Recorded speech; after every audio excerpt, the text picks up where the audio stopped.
If you're new here, welcome. And if you've seen my other stuff, well, welcome back. I feel like it's been a particularly bad couple of weeks in Australian politics. I never want to be that guy whose content is doomer, that you all need to panic, that Australia's fallen, any of that stuff. I generally try and be hopeful because I do believe that as time moves on, things generally get better. Things trend upwards. But I feel like a good metric of understanding what's happening politically in this country is how the people I speak to in my everyday life seem emotionally and how I feel when I'm reading news stories to try and keep up to date with current events. And the honest answer is, I'm a little bit miserable at the moment. It feels like every day I'm coming online and I am just being hit in the face with either direct lies or the most uncharitable interpretation of policy positions, or just people who seem bitter and resentful and angry. And not just at politicians. This anger isn't just directed towards people that they feel have let them down.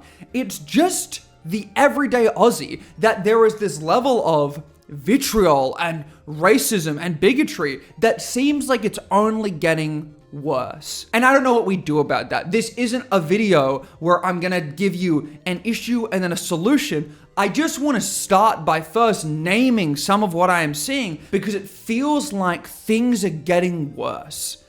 And I don't exactly know how you fix that. I truly hate talking about immigration. Not because I don't think it's important, I actually think it's incredibly important. The reason I hate talking about immigration is we're not having real conversations. We're never talking about the genuine value immigration provides or the complexity that comes with bringing a significant number of people who might have different cultural values or norms into your country and the need to ensure there is particular infrastructure in place or ways that people can acculturate or integrate with one another. We're never talking about that. We're always talking about this vague Schrodinger's immigrant who simultaneously drains the welfare system whilst also stealing all the jobs and houses. The fact that the huge spike in immigration came from a huge decline during the COVID-19 pandemic, none of that matters. People still fearmonger about the rise in immigration statistics. And at the same time, there are also a lot of people who refuse to accept the idea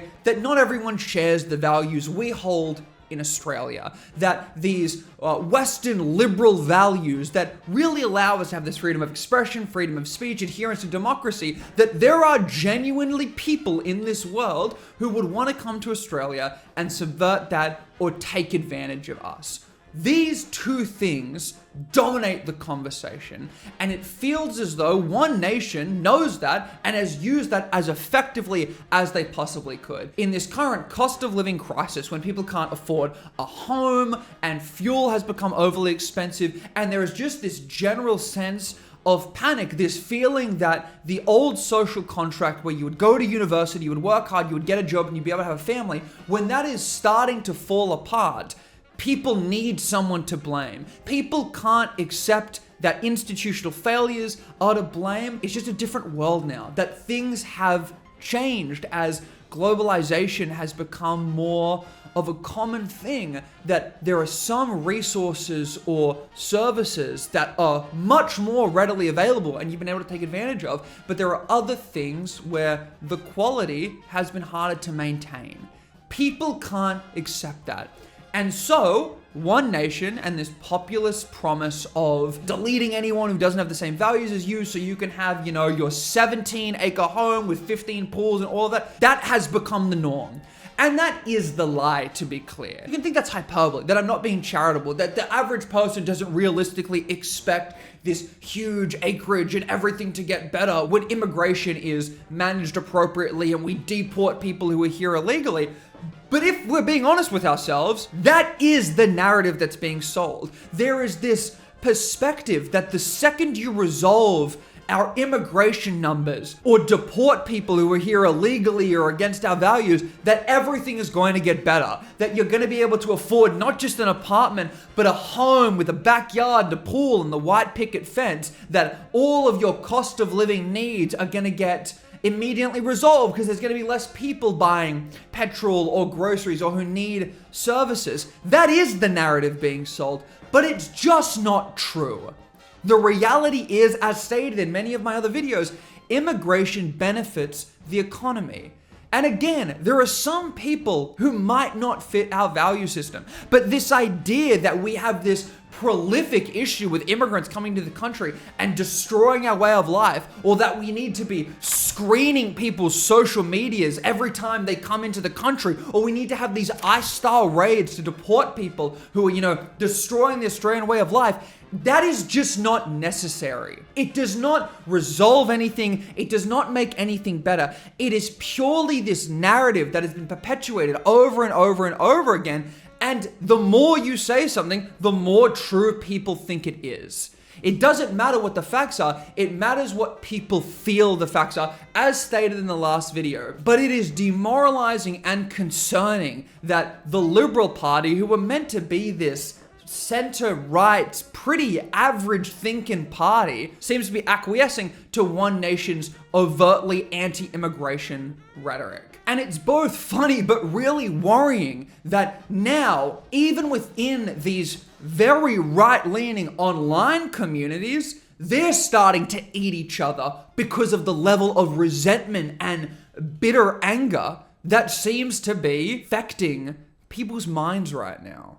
Like it or not, and I definitely don't like it, online creators have a lot of sway. That their videos, their clips, their tweets, they actually do alter real world politics. That when you have these creators who have hundreds of thousands, if not millions of people tuning in to hear what they say and what they think, it's scary when they start getting more and more extreme. And it has been interesting to see the level of vitriol that these right-leaning creators are hurling against each other.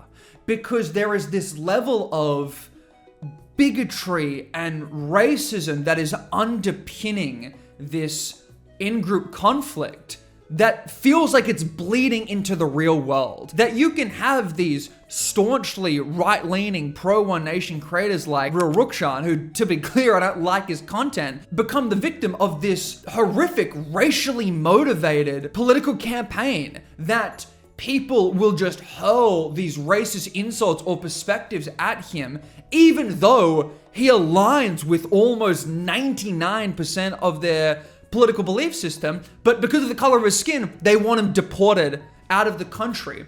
It is worrying when the right, which is historically, at least in online spaces, has been pretty good at unifying their talking points and moving towards a common goal, starts eating and fighting each other because it gives a real space for this more extremist perspective to grow. And the frustrating thing is you have these creators like Rukshan or Avi Yemeni or Drew Pavlo. He doesn't really fit in the same way, but people still don't call him white, which is just the level of delusion and bigotry some people have. But these people end up working as these pseudo funnels into more extremist beliefs, in my opinion, because there is this significant overlap between the people who are overt white supremacists and who support One Nation. And that's not to say that these people like Yemeni or Rukshan or Pavlo are white supremacists, but in my opinion, they are victims of their own making. They are reaping what they sowed, which was participating in this vitriolic, grievance-based style of politics, which was inevitably going to lead to people turning on them as they got more radicalized. And I don't know how much this is bleeding to the real world. To the best of my knowledge, we're not having major mainstream politicians advocate for re-immigration or mass deportations like a lot of the far-right conservatives on online spaces are. That for all of their faults and horrific policy platforms, One Nation and Angus Taylor are not advocating for particularly extreme styles of deportation or re-immigration. We're not getting the White Australia policy 2.0. They have some bigoted beliefs, in my opinion, but it is nowhere near what the Thomas Sewell's or NSN style of politics was advocating for. But I worry we're getting there because it's becoming way more normal to advocate for those things under this guise of wanting housing fixed or the cost of living crisis resolved. And as much as Labor is doing a decently good job, I'll say it again, I think some of their messaging and policy really misses the mark right now. I got a whole video planned on the capital gains tax changes and the negative gearing changes and the potential for an inheritance tax. Those are complicated topics that deserve their own video. What I will say is I am getting the feeling, and I got to think about this more, that Labor, in an effort to remain in power, which is important, might accidentally alienate some younger voters because it seems as though a few of their solutions don't actually negatively impact the people who already have the wealth. That in the instance of an inheritance tax, for example, inherently within that, the people who already have the wealth right now will die and never be affected by it. That it will be their children and their children's children who cop the cost. And I believe in redistributing wealth so you don't have this immense accrual of intergenerational wealth, generally speaking. I am also aware, though, that there is a significant number of people who have experienced intergenerational poverty, who have never had any form of inheritance, and their parents may be the first people in their entire family lineage who ever got to go to university, who worked hard to be able to afford a house, and it doesn't feel right that their children would get taxed in the same way that someone who has had 7 generations of inheritance being passed down is getting taxed. That it feels like we need to target the people who own the wealth right now. That we need to deal with the investments right now, not necessarily targeting future generations who are already struggling. But I need to think about that a lot more. That's going to be a whole video in and of itself. But overall, I am hopeful. I don't think anything I've talked about in this video is the end of Australia or anything like that. It's feeling a bit worse though. But hey, thanks for watching. Like and subscribe. Check out the other videos. Let me know what you think in the comments. It's been real.